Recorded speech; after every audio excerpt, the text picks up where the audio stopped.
ladies and gentlemen, have I got a treat for you. I have come to the conclusion, and I mean this in complete sincerity, if you want to see a good biopic, ignore the reviews. Completely. The Springsteen movie made that very clear, criticized for not being bombastic enough, I guess, and in the same vein, Christy is underrated. I mean, The Smashing Machine has a slightly higher rating, not that anybody cares. That was complete dog shit. Christy may not be considered a bad movie, at least by most reviews, but the complaints that it's only about the transformation and not cohesive enough are just confusing. I'll admit, The Rock's biopic knew exactly what it wanted to be, a mentally abusive boyfriend who occasionally fights people. For those who are into that, it's your kind of movie. And then you have the folks who want to see a story worth telling, and that's the key difference here. You have something to show. It does that while for the most part remaining accurate, aside from maybe a few details, and justifying its runtime by going in directions that aren't limited to boxing. Yes, Christy Martin is known as the most prolific female boxer, so that will be relevant, but for those who don't know, it's obviously not all there is. The movie does not overlook her abusive husband, in fact it becomes the main focus, and when you consider how it really went down, I don't see an issue with that. Like the Springsteen movie, it doesn't conclude with the person in question doing what they're known for in a big epic fashion. If you want an exciting boxing match, that's not the case here. Instead, it's a beginning-to-end story showcasing the most interesting elements of somebody who actually warrants a biopic. It's kind of like Glenn Frey's solo career, aside from the warranted part. Again, I don't know anything about Mark Kerr, but if something interesting did happen, it wasn't in that movie. You have to have a way to keep the audience enthused. That's not easy if you exceed 2 hours, but it's the combination of a compelling lead and a narrative that has enough to say. I honestly don't think it's too long because nothing seems unneeded. The pacing is actually good, giving us a satisfying amount of boxing in the first half of the movie, and the overblown personalities they love to give out in biopics that probably never existed are just not a thing here.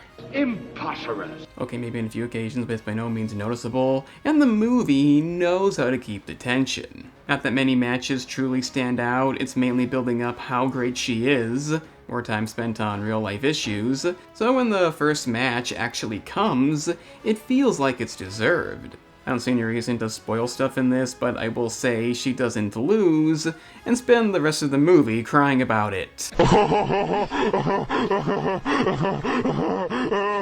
The boxing is fun to watch too, even if we don't get too much of it. I could see it not being enough for some people, but again, it isn't the only thing that happens. No, this goes in some real dark directions. I don't think the boxing in the motel room thing is accurate, an odd thing to include, but if you don't know what happens, there will be some shocking moments. I don't know if that's part of the problem when it comes to the reviews, the movie being unbalanced because of it. That's a real fucking stupid criticism, because if you keep it true to life but still flow in a cohesive manner, I'm okay if it feels a bit off. Obviously, a fictional movie would not go in this direction. There'd definitely be a lot of genres mixed in, but like I've been saying, the critics seem to want cliché. That's why Bohemian Rhapsody is supposedly good and Springsteen isn't. It's mind-boggling stuff, so if you want a real biopic, look to what they say, and do the opposite. You don't exactly want to blame the reviews on politics, but it does star Sydney Sweeney, an actress who clearly wants attention. I have an issue that I want to speak about. People will hear. There's that Jean commercial raised a bit of a stir, the potential fancy toward firearms, and she may possibly, not factually, but possibly, not be a Democrat. What are we gonna do? Should probably talk about the transformation too, which is not all the movie is. In my opinion, the idea of gaining 30 pounds and getting in this kind of shape for a role is a bit more impressive than what Dwayne Johnson did. I've come to realize Sweeney is a relatively diverse actress, not purely relying on looks, and in this day and age, that's commendable. Of course, there's the whole not being a lesbian thing, which Christy is, and that's definitely a problem because if you didn't know, lesbians are not that pretty. I'm actually not kidding, that's literally a complaint that exists. Somebody said that. I don't know if that individual is aware, but you basically just said people are gay because they're ugly. What's going on here? Everything's all topsy-turvy now. As you can see, I'm kind of getting off topic, but when you have devotion to a role like this, it's really fucking annoying when it's picked apart for literally no reason. Ben Foster as her abusive husband is also a good performance, again not making his true nature too obvious. It's rare biopics get that right. Yeah, even if you don't know, it's clear he's not a good person, but given the time this takes place, it's still believable. There are a few scenes when he kind of takes it too far, like the proposal bit. You probably wouldn't say yes after that, but for the most part, it's what it should look like. If I really had to knock one thing about the movie, it'd be how abruptly the boxing just stops. After Don King's involvement, that section comes to an end, and you get a relatively jarring time skip. Now, I get why that happens, it's the next act of the movie, boxing's not relevant in that part, but I don't love the way they handled it. A bit unfinished in that part.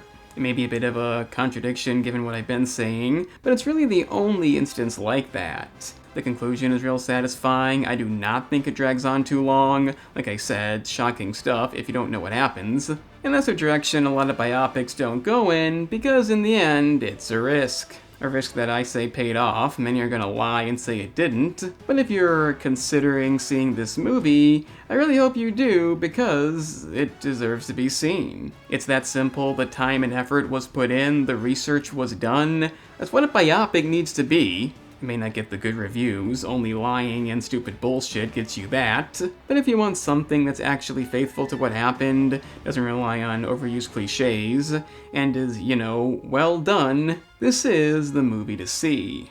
It's not perfect, but it's pretty damn close.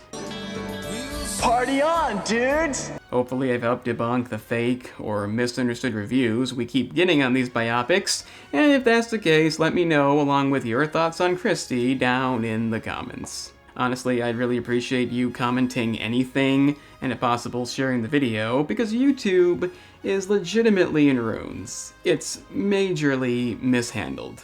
Liking and subscribing is now more important than ever, provided you enjoy the content. And recommendations commonly don't work either, so if you don't hit the bell, you may not get anything. If even that works. But I'm the analyst, and remember kids, when it comes to biopics, look to the opposite.